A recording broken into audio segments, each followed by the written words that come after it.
دا چې څنګه کولی شو موږ او تاسې خپل شخصیت جوړ کړو حل لارې چارې څه دي له کومه وخت له کوم عمر نه انسان ته دا پکار ده چې د شخصیت جوړونې په برخه کې اقداماتو کې او هغه لارو باندې لاړ شي تر څو چې عمر زیاتیږي هغه معین وخت ته رسیږي د شخصیتي پلوه دی یو پوه او باشخصیته انسان اوسي څنګه کولی شو دا د هرې یوې پیغلې هر یو ځوان دا هیله ده چې په راتلونکي کې یو ښه شخصیت اوسي دا چې حل لارې څه دي او څنګه کولی شو محترم بشیر دریځ چې دی ارواپوه دی په خپرونه کې مو ورته بلنه ورکړې ده او په همدې تړاو ورسره خبرې اترې لرو. دریځ صاحب سهار دې په خیر درته هرکلی وایم. ډېره مننه ستاسو هم سهار په خیر. تشکر. راځه لومړی لږ واضح کړه شخصیت جوړونه څه شته ووایي. بله ښه خبره ده. پیل به په دې څخه وکړو چې اصلا شخصیت څه شی دی، د شخصیت بعدونه څه شی دي او د شخصیت ځانګړنې څه شی دي. درسته.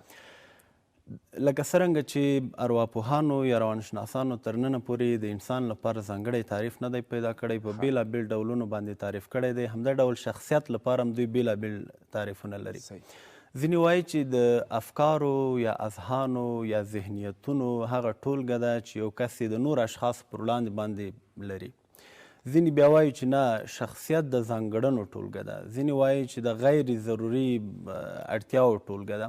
یعنې تر ډیره پورې موږ عمومي تعریف دا کولی شو چې شخصیت د یو کس ځانګړنې د نورو اشخاصو په پرتله د یو کس شخصیت ویل کیږي. بیا دا چې شخصیت له کوم ځای رامنځته کیږي، اصلا شخصیت دا څه شی په یو ټولنه کې اړتیا څه شی ده. د شخصیتونو په اړه باندې موږ بېلابېل ډولونه ویلی شو. مثلا کولی شي یو ویاند یو ښه شخصیت شي، کولی شي یو هنرمند یو ښه شخصیت شي، کولی شي یو استاد یو ښه شخصیت شي، کولی شي مثلا د کتاب لوستونکی یو ښه شخصیت شي. خو توپیر بې دا وي د ټولنې له نورو وګړو څخه چې له هغو څخه به توپیر لري او دغه شخصیت جوړونه چې رامنځته کیږي په ټولنې له لورې به منل شوی وي. موږ نه شو ویلی چې داسې یو کس ته شخصیت ووایو چې هغه اصلا څوک نه پېژني، یا کیدای شي ده به د ځان لپاره دی به احساس کوي چې زه یو شخصیت یم، خو ټولنه به نه بې مني یا به اصلا ټولنې ته د منلو وړ نه وي. ځینې وخت دا موضوع مطرح کیږي چې دغه د شخصیت او شهوت او شهرت ترمنځ ځینې وخت د شهرت او د شخصیت ډولونه دوی سره یو پرتله کوي. خو شهرت ځان ته موضوع ده، شخصیت ځان ته موضوع ده. ځینې کسان دي چې هغه ډېر مشهور شي خو له غیر ناسمې لارې څخه، ځینې کسان دي چې مثلا اوج ته ورسېږي خو له ناسمې لارې څخه. هغه شخصیت جوړونه نه ده. شخصیت هغه څه ده چې له سمې لارې څخه، له داسې لارې څخه چې ټولنې ته، خلکو ته، انسانانو ته پکې ګټه ورسېږي، دغه شخصیت ده. بیا شخصیتونه موږ چې په ټوله کې ویشو سره بېلابېل ډولونو باندې شخصیتونه شتون لري. مثلا په پوهنتون کې موږ یادونه کولی شو استاد یو شخصیت وي، ځکه هغه د صنف شاګردانو دی منلی وي چې دی استاد ده. حال دا چې ولې یو شاګرد نشي کولی چې صنف کې ودرېږي د استاد په ډول باندې خبرې وکړي. یا مثلا د یوې خپرونې کوربه یا د خپرونې ویاند یو شخصیت ده، په دې معنا چې خلکو دا منلی ده چې دغه کس کولی شي ویاندویي وکړي یا خبرې وکړي یا نور ډولونه. همداراز مثلا خپرونې ته چې ځینې کسان راځي یا په ټول ژوند کې معمول کور کلي کې مثلا موږ کورنۍ په اړه باندې موږ د شخصیت مثال ورکولی شو. د کورنۍ مشر مثلا پلار، مور، کورنۍ منلی ده چې دا زما پلار ده، د کورنۍ لپاره یو شخصیت ده، ځکه کورنۍ ته مثلا هغه اړتیاوې څه چې دي هغه رفع کوي، ورته هغه څه چې ورته اړ دي هغه ورته پوره کوي. دریځ صاحب څنګه کولی شو چې یو ښه شخصیت اوسو؟ حل لارې څه شی دي؟ که همدا لیدونکي زموږ او ستاسې بارکه ګوري خبرې، تاسې ورته حل لارې په ګوته کړئ چې تر څو ښه شخصیتونه اوسي. بالکل شخصیت جوړېدل ډېر ستونزمن کار نه ده. یو خبره دا وکړو چې شخصیت چاته ورکول کېږي، یعنې چې موږ وایو چې موږ احمد ته شخصیت ورکړه هغه یو شخصیت شو، بلکې شخصیت د خپلې پوهې، وړتیاو، ځانګړنو څخه په سمه توګه ګټه اخیستنې څخه کولی شي یو کس با شخصیته واوسېږي. د شخصیت جوړونې ځانګړنې همدغه دی چې ته به انسان ته تر هر څه وړاندې ارزښت ورکوي. ته به ټولنې ته چې د دې ټولنې لومړی اصل ده یا په دې ټولنه کې لومړی رامنځته شوی ده، خدای چې کله خدایي ښکاره کوي، لومړی ځمکه جوړوي، بیا انسانان پکې پیدا کوي، بیا وروسته د هغه لپاره تر څو دغه انسانان کنټرول شي، د هغو لپاره بیا دینونه او مذاهب رامنځته کوي تر څو دوی غیر لارې ته لاړ نه شي، هغه خپل روزانه ژوند په سمه توګه باندې پر مخ یوسي. نو په دې اساس باندې شخصیت هم تر ټولو هر څه لومړیتوب چې ده وطن دوستي او انسان دوستي ده. وخت چې انسان د بل انسان یا متقابل احترام شتون ولري، دا په دې معنا چې تا ځان ته یو ډول د شخصیت جوړونې پلان جوړ کړه. دا په دې معنا چې ته غواړې چې یو شخصیت شي. وخت چې متقابل لوري ته احترام ولري، دې ترڅنګ پوهه ډېره مهمه ده.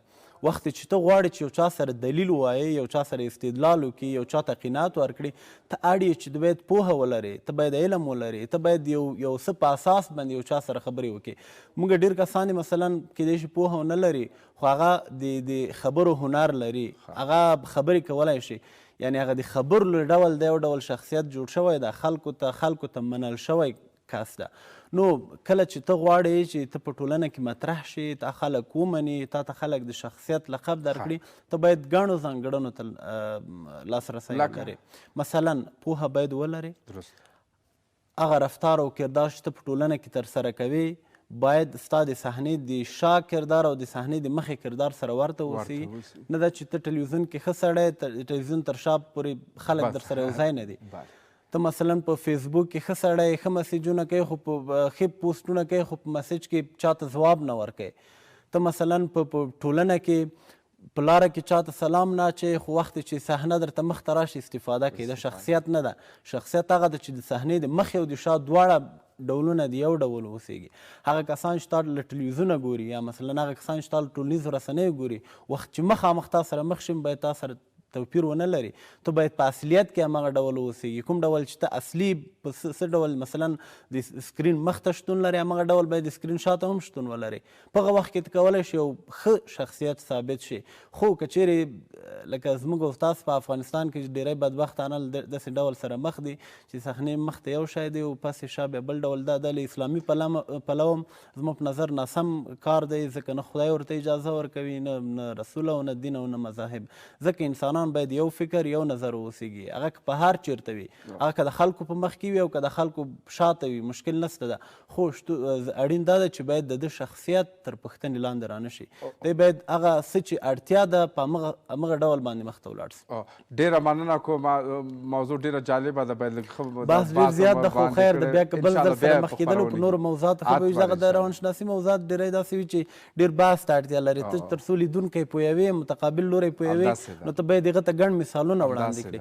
نو ډېره مننه تاسو څخه هم، او هیلهمند یم چې ټول افغانان حد اقل یو څه نسبتا ښه شخصیتونه ځان ته جوړ کړي. ډېره مننه کوم له تاسو نه. په وروستیو کې یو پیام لرئ دوستانو ته، هیوادوالو ته، مهرباني وکړئ، هم د کرونا په تړاو کې لرئ، هم جنرال کوم پیام؟ کرونا خو لکه څرنګه چې هره ورځ موږ له رسنیو څخه وینو، دریم پړاو یې په رښتینو معنا باندې ډېره جدي ده او باید ورته په پوره ډول باندې پاملرنه وشي. او د ژوند په ټولو چارو کې هیوادوالو ته زه همدا پیغام لرم چې کوشش وکړئ په ځان باور پیدا کړئ. هیڅ کار ناشونی نه ده، هر کار شونی ده، خو په دې شرط چې تاسې ځان ته خپله ووایئ چې دا کار کولی شئ. خو که چیرې ووایئ چې نشم کولی، کیدای شي ډېر عادي کار وي، بیا یې هم نشئ کولی. نو په ځان باور نه پیدا کړئ او هر کار ته وګه ورکړئ.